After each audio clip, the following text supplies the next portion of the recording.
우리가 아까 상대 굴절률 얘기한 것처럼 꺾이는 정도가 그래서 속력 차이인데 그 속력 차이 할게요. 앞에 영상이 잘렸어요. 너네가 왜 영상 버튼 누르라고 안 했어요? 자, 실제로 꺾이는 정도를 설명한 게 뭐다? 굴절 법칙이다. 그걸 누가 연구했다? 스넬이. 그래서 무슨 법칙이라고 한다? 스넬 법칙이라고 한다. 됐어? 자, 그랬을 때 꺾이는 정도를 굴절률이라고 하는데 굴절률은 두 개가 있다. 무슨 굴절률, 무슨 굴절률? 절대 굴절률과 상대 굴절률이 있다. 절대 굴절률은 N 공기 이렇게 써놓고 공기의 절대 굴절률이라고 읽으면 된다. 됐죠? 또는 N 물 이렇게 써놓고 물의 절대 굴절률이라고 읽으면 되는 건데 상대 굴절률은 N 공기 물 이렇게 써서 얘는 공기 중에서 물 속으로 갈 때 상대 굴절률 이렇게 읽는다. 맞냐?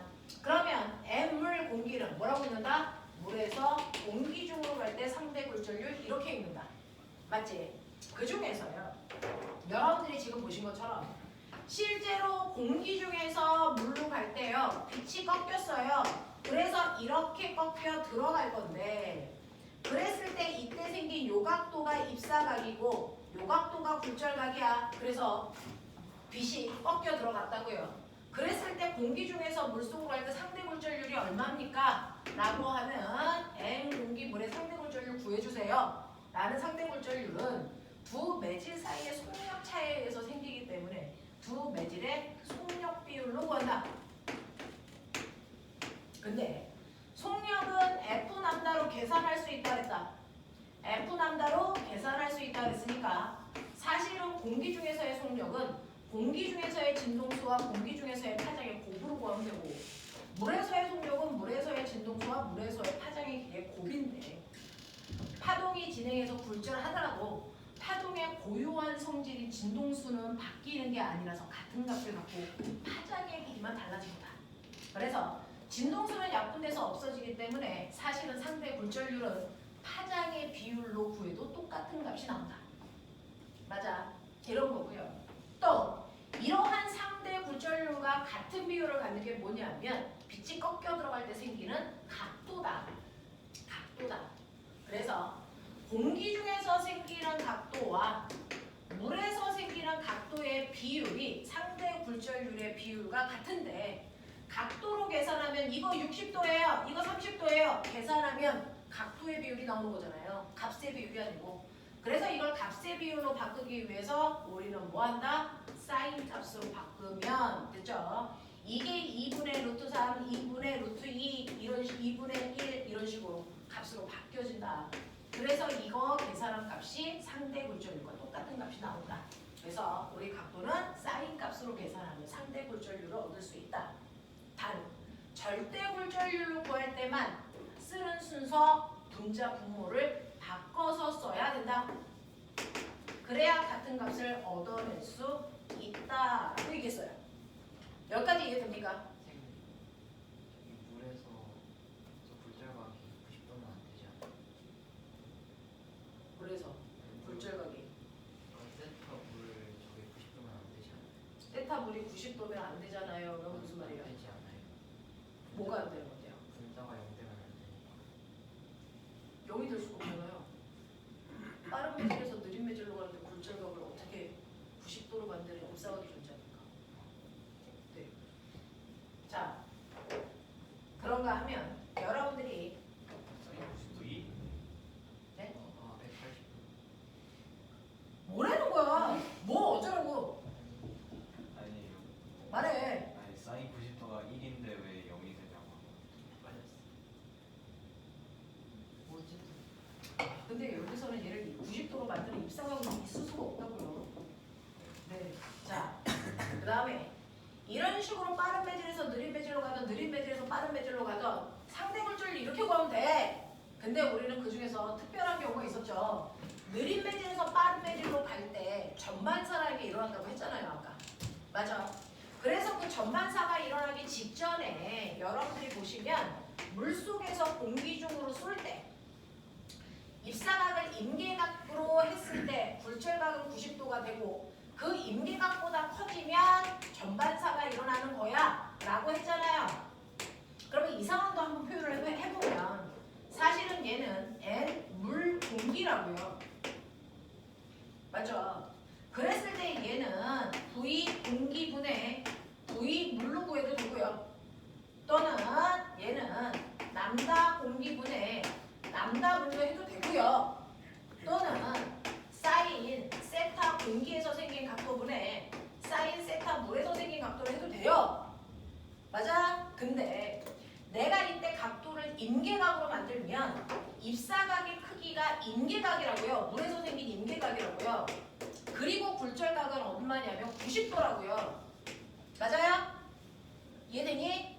그랬을 때 사인 90이 얼마인데요? 1이잖아요.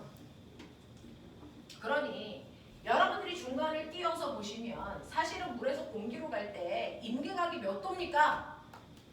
그래서 일일이 해보지 않아도 된다고요. 여러분들이 보시는 것처럼 물에서 공기로 갈 때 임계각은 얘 상대 굴절률 값에 사인 값을 치환하게. 그래서 네, 이 상대 굴절률은 사인 세타 임계각의 크기와 같다고요.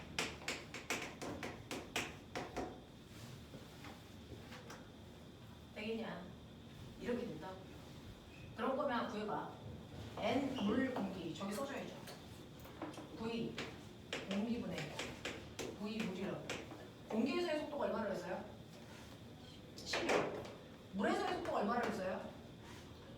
5요. 그러면 얘 상대 굴절이 얼마예요? 2분의 1이요. 2분의 1은 사인 얼마예요? 2분의 1은 사인 몇 도일 때예요? 30도. 그러니까 얘는 임계각이 30도라고요. 30도보다만 각도를 더 크게 하면 그 순간부터 뭐가 일어난다고요? 전반사가 일어난다는 거 확인할 수 있다고요. 알겠어? 이런 얘기를 하잖아요. 되겠어? 이런 얘기를 우리가 알아낼 수 있다라는 얘기입니다. 됐죠? 자, 그래서 이런 식으로 계산 가능하다라고 하는 것도 여러분들이 보시면 되겠죠. 이게 바로 상대물질률의 의미. 자, 이제 질문 아까 그거.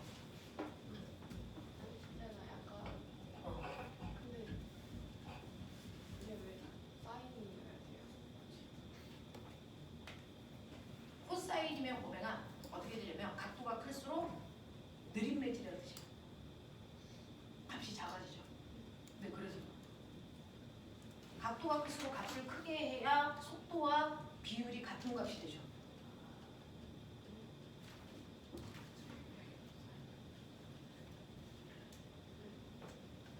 속도가 10일 때 사인 세타 값도 됐어. 10에 해당되는 크기가 나와야 되고요. 속도가 5일 때는요. 10일 때보다 그 값이 작게 나와야 되는데 이거 코사인 치환하시면 됐어. 거꾸로 나온 거. 크기가. 그래서요. 됐어. 탄젠트를 하면 45도 많은 생각을 했겠죠. 안 된다는 걸 알아야겠죠. 네. 자, 그래서 사인 값에 해당되는 값으로 환산하시면 되고요. 사실은 이거 사인 값으로 만드는 이거 피터 이용한 거예요. 자, 그래서 이런 식으로 된다. 이게 상대물절입니다.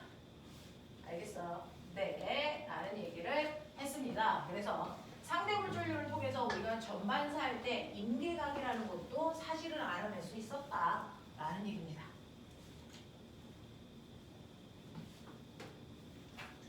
이런 얘기요. 됐죠? 그래서 이게 바로 굴절 법칙이고요. 그랬을 때 하나 알아두셔야 되는 게 스넬의 창이라는 게 있어요. 스넬의 창이라는 게 있는데 여러분들이요. 여름에 휴가 가서 바닷가에 가서 바닷속에 스쿠버 장비를 가지고 깊게 들어가서 봐요. 깊게 들어가서 망망대해에서 하늘을 봅니다. 하늘이 어떻게 보일까요? 하늘이 어떻게 보일까요? 여러분들이 물속에 들어가서 하늘을 보면 하늘이 뻥 뚫려 보인다 안 보인다? 안 보인다? 보여 안 보여? 여러분들이 이렇게 물속에요. 네, 스쿠버 장비 가지고요. 뭐 심해를 들어갈 건 아니잖아요. 그래서 이 정도 들어가서 여기서 하늘을 이렇게 봐요. 그건 물고기 아니에요? 사람이야 이 새끼야. 다리 있잖아. 다리가 너무 이해가 같아요. 뭐가 위에 달렸어? 이건 팔이야. 왜? 얘 다리 길이 이만큼이야. 저기 삐져나와요.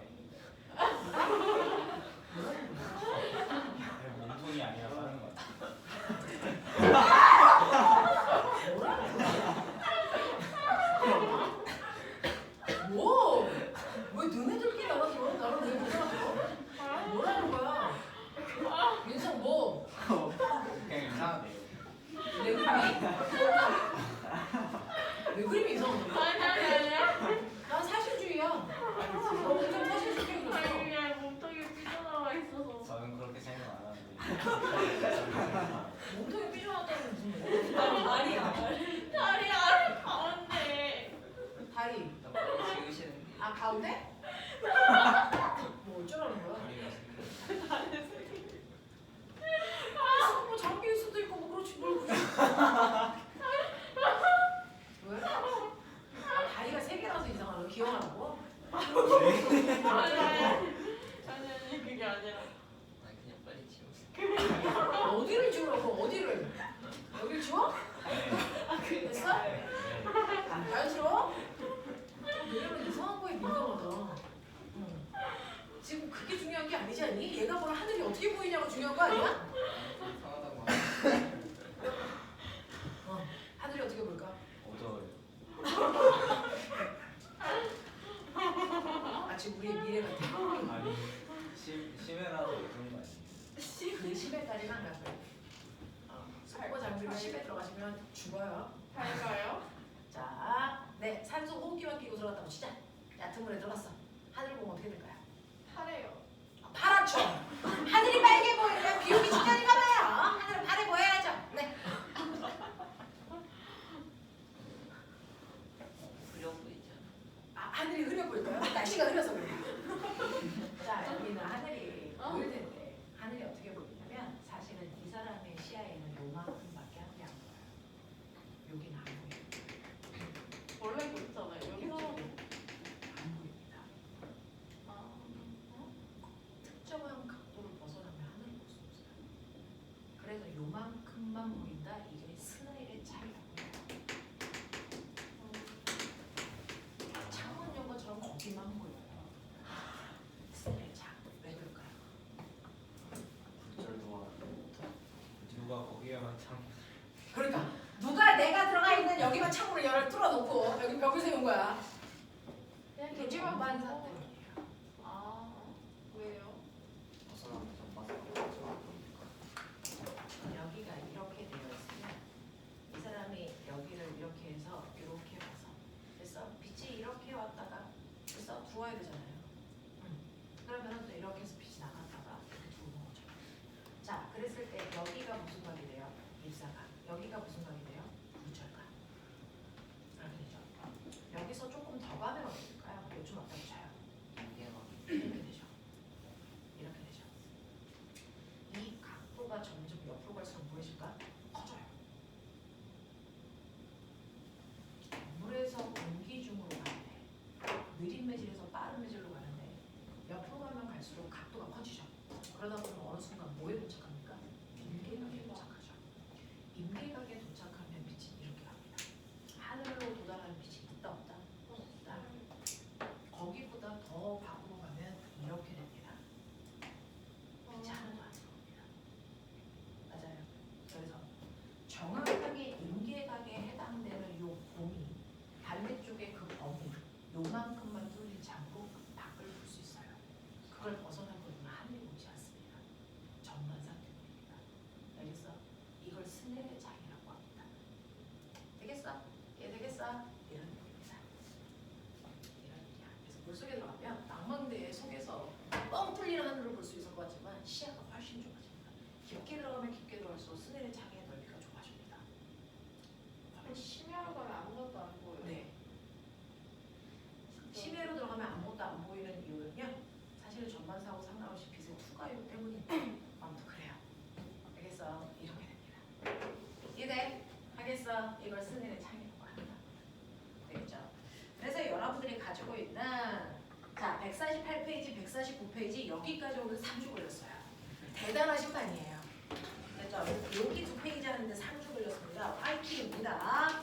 자, 그래서 여러분들이 보시면 149페이지 가장 마지막 줄에 있는 게 스넬의 원리 얘기하고 있어요. 스넬 법칙. 그죠? 요거 얘기하시는 겁니다. 자, 그 다음에 렌즈에 대한 작도는 선생님이요. 우리 선생님들이 욕심이 많으셔서 되게 과한 범위까지를 집어넣으셨습니다. 되게 과한 범위까지 집어넣으셨는데 이 렌즈 부분은 문제는 안 풀어줘도 되고 책에 있으니까 슬쩍은 해드릴게요.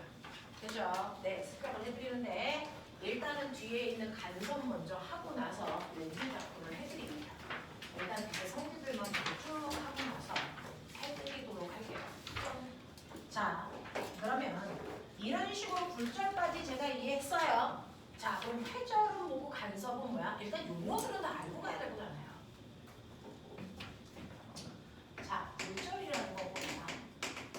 A 매질에서 B 매질로 갈 때 매질 간의 속력이 달라서 꺾여 들어가는 현상이죠. 그죠? 네. 근데 회절이 뭔 줄 아세요? 회절은 A 매질에서 A 매질로 가는데 꺾이는 거야. 다시 말해서 공기 중에서 빛이 가다가 공기 중으로 계속 가는데 갑자기 꺾여서 가. 왜요? 그러니까요. 그 왜요를 설명할 수 있어요. 빛이 공기 중에서 쭉 가는데 갑자기 꺾여서 가. 왜일까? 어? 온도가 어떤가? 속도가 왜 바뀌어요? 같은 매질인데. 온도. 같은 매질이라니까요. 같은 매질을 지나가는데 갑자기 꺾여요. 난데없이. 맥락 없이. 왜 그럴까요?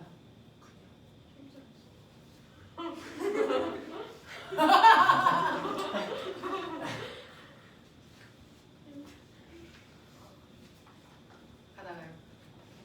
서연이를 만나면 뭐 거리가 길어지. 선생님은요? 피해 갈까요? 뚫고 갈까요? 뚫고 가죠. 네? 이게 투과율이에요. 됐어. 네. 근데 가다가요. 됐어. 햇님반 아이들 10명이 모여 있어요. 그러면 우리 뭐 합니까? 피해 가셔야 됩니다. 그 아이를 잘못 건드리면 시끄럽습니다. 알겠어? 네. 그래서 실제로 공기 중에서 공기 중으로 가다 빛이 꺾입니다. 왜 꺾이는 줄 아세요? 가다가 방해물을 만나서 그렇습니다. 새? 방해물, 방해물을 만나면 파동은 꺾이려는 성질이 있습니다. 피해 가려는 성질이 있어요. 근데 똑같은 방해물을 만나도요. 피하는 파동이 있고 뚫고 가는 파동이 있어요. 뭔 차이일까요? 피하는 건 꺾이고 투과하는 건 그러니까 왜 피할까요? 속도. 왜 꺾일까요? 그 파동의 에너지 차이입니다. 아, 더 센 에너지에서 이거. 실제로요. 파동이 가는데 나보다 에너지가 작은 애를 만났어. 뭐니? 뚫쳐. 굳이 내가 이따위를 피할 이유가 있어? 얘 따위를 내가 피하겠니? 아니지. 달려가는 얘를 투과시켜요. 그러니까 에너지가 큰 파동들은 피하지 않습니다. 그냥 투과합니다. 그럼 전자기파 중에서 가장 에너지가 큰 애가 누구였죠? 방사선. 그 중에서 누구였죠? 감마선. 얘는 웬만한 거 다 풀어요. 그러니까 핵이 터질 때 감마선 나오잖아요. 여러분들이 막 뛰어서 집에 들어와봤자 걔가 뚫고 들어와요. 그냥 거기 서서 뒤지는 게 나아요. 안 죽을 수. 감마선이 안 뚫을 수 있는 방공호를 만들었죠. 그게 청와대 같은 데 있는 거죠. 시멘트 두께가 1m 이상이에요. 청와대로 도망가면 안 죽어요. 그러니까 청와대로 가면 안 되고 청와대 밑에 있는 방공호로 가셔야 돼요. 용인을 옮겼지 않아요? 거기는 아직 없어요. 지금 핵 터뜨리면 다 같이 죽을 수 있어요. 오. 됐어요. 실제로 각각의 대통령들이 있는 곳 안에는 핵에 대한 방공호들이 다 준비되어 있어요. 그렇죠? 뭐?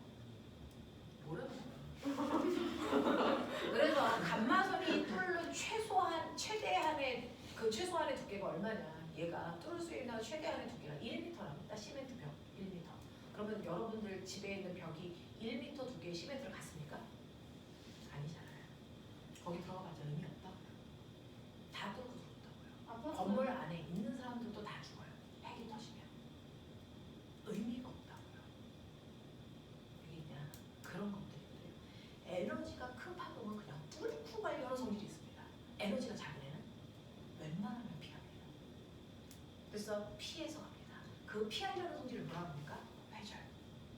그러면 우리가 배웠던 전자기파 중에서 가장 에너지가 작은 애가 누굴까요? 그 전파.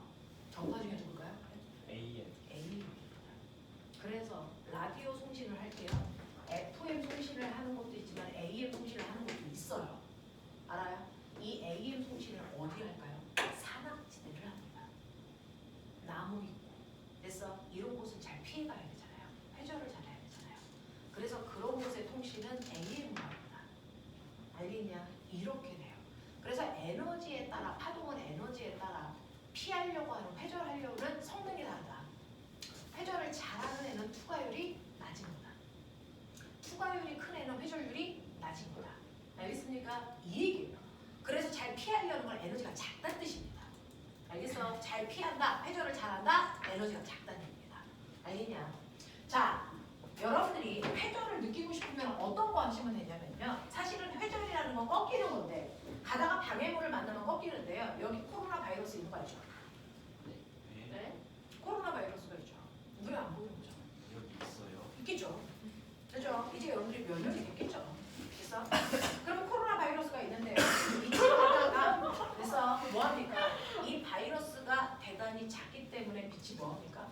회전을 했다가 가다가 다른 물질 만나서 반사돼서 오다가 다시 회전해서 내 눈에 오는 거거든요. 그래서 우리가 미세한 먼지라든가 바이러스라든가 이런 것들은 눈에 볼 수가 없어요. 왜? 대부분의 빛들이 이 미세한 입자에 반사되지 않고 회전해버리기 때문이에요. 그래서 존재하지만 이런 걸 볼 수 없는 거예요. 이런 겁니다. 그래서 먼지 같은 거, 미세한 미진 같은 것들을 우리가 눈에 볼 수 없는 건 너무 작아서요. 라고 얘기하는 그 이유가 뭐냐면 빛들이 얘를 회전해버리기 때문이에요. 피해서 갔다가 피해서 오기 때문에 얘의 존재를 우리가 알 수 없죠. 이런 얘기야. 그래서 눈으로 볼 수 없는 거예요. 이게 회전입니다. 됐니? 그 회전하는 정도가 파동의 에너지에 따라 다른데요. 실제로 이렇게 벽을 두고요. 여기 민성이가 있고요. 선생님이 여기 서 있다고 치자. 왜요? 지나갔어요. 어? 다리가 거대. 아니 비율이. 우리 비율 좋아. 아니 다리가 너무 귀여워. 민성이가요. 선생님한테 선생님 좋아요, 좋아요. 이렇게 얘기하는 거죠. 저 입이에요. 어. 네. 좋아요, 좋아요. 이렇게 얘기하죠. 그러면 소리가 이렇게 나다가 그죠? 방해물을 만나면 됐어? 피해간다고요. 그래서 꺾인다고요. 그러면 좋아요, 좋아요, 좋아요, 좋아요. 그래서 선생님 귀에 들어와. 그럼 선생님 저 병신 같은 새끼. 이렇게 대답 안 해줘. 알겠어? 이렇게 한다고요. 자, 근데요. 민성이한테도 나오는 건 소리만 나오는 게 아니고요. 민성이 얼굴에서 반사된 빛도 나와요. 그러니까 내가 민성이 보는 거야. 지금 빛이 나오고 있죠. 거기서 빛 나고 있어요. 됐어. 네. 근데 이 빛도 회전하죠. 근데 빛과 소리 중에 누가 더 회전할까? 빛. 그러니까요. 얘는 회전을 잘 안 해요. 됐어. 얘는 요렇게만 꺾여서 가요. 그러면 이 빛이 내 눈에 들어오는 게 있니 없니? 그래서요. 벽 뒤에 있는 사람의 목소리는 들리지만 얼굴은 볼 수 없는 겁니다. 회전율이 달라서 그렇습니다. 알겠어? 동물이에요. 민성이가 다쳤어요.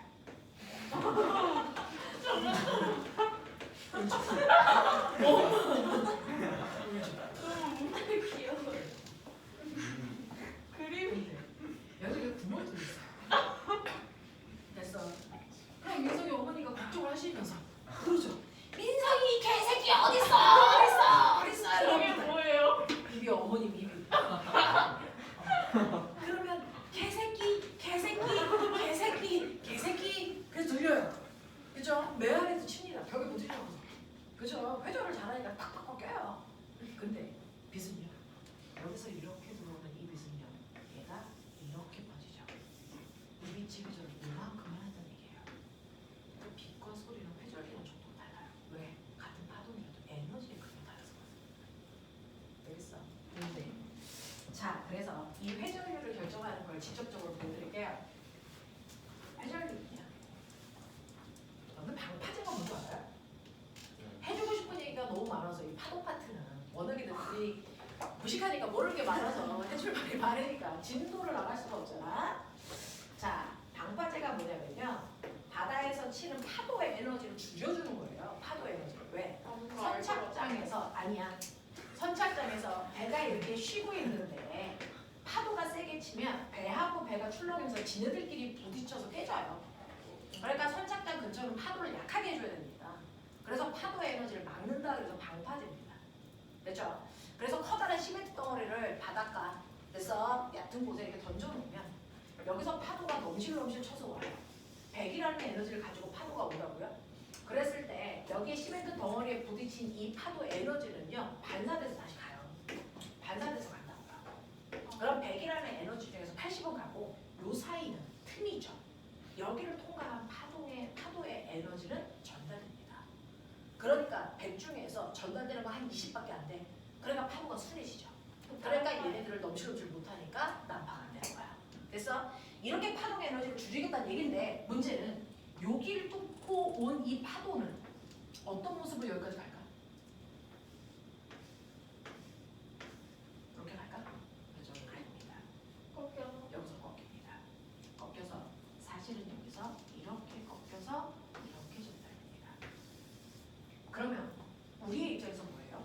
방해물을 피해서 전달된 것으로 보죠. 이게 회전이에요. 알겠습니까? 이게 회전인데 이때 이 방해물 사이의 간격 D 요 간격이 좁을수록 잘 꺾입니다. 좁을수록 잘 꺾입니다.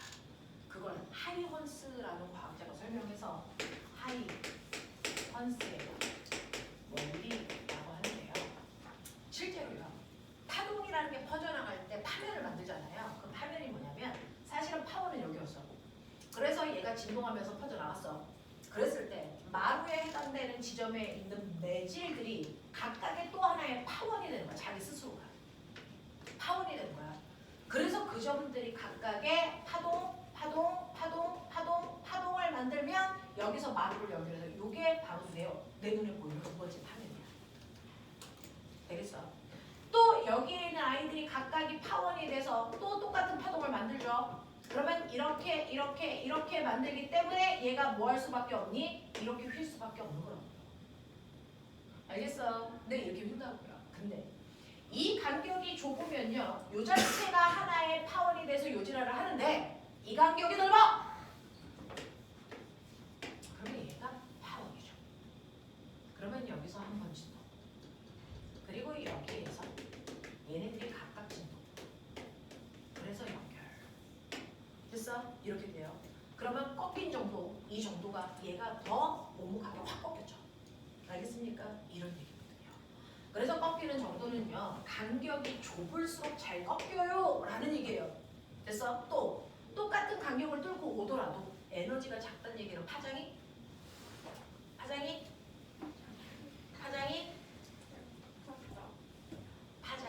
길어야 에너지가 작죠. 왜? C는 F의 남자잖아요. 파동 에너지는 진동수가 커야죠. 근데 광속은 일정하니까 11회가 있고 1인회가 있어. 그럼 파장은 얘는 1, 얘는 얼마? 10. 그래서 광속은 1점. 맞아? 그러니까 진동수가 크다는 얘기는 파장은 뭐라는 얘기야? 짧다는 얘기야. 무슨 말인지 알겠니? 근데 파동 에너지는 진동수와 비례하잖아요. 그러니까 진동수가 크다는 얘기는 파장이 짧다는 얘기야. 됐어? 그럼 회전 에너지가 작을수록 작아요. 파장이 길수록 작아요. 됐어? 파장이 길수록 작아요. 이런 얘기예요. 그래서 꺾이는 정도를 회전율이라고 하는데 간격은 좁을수록 파장은 길수록 회전을 잘한다. 됐어? 이 회전하는 과정은 하이온스가 각각의 파면이 또 하나의 파원이 되어서 번져나가기 때문에 됐어? 네, 이렇게 회전할 수 있다라고 설명합니다. 이게 회전이라고 하는 거예요. 회전 끝이에요? 자, 이제 간섭. 네, 회전은 이 끝이에요. 자, 간섭이요. 이게 이제 문제입니다.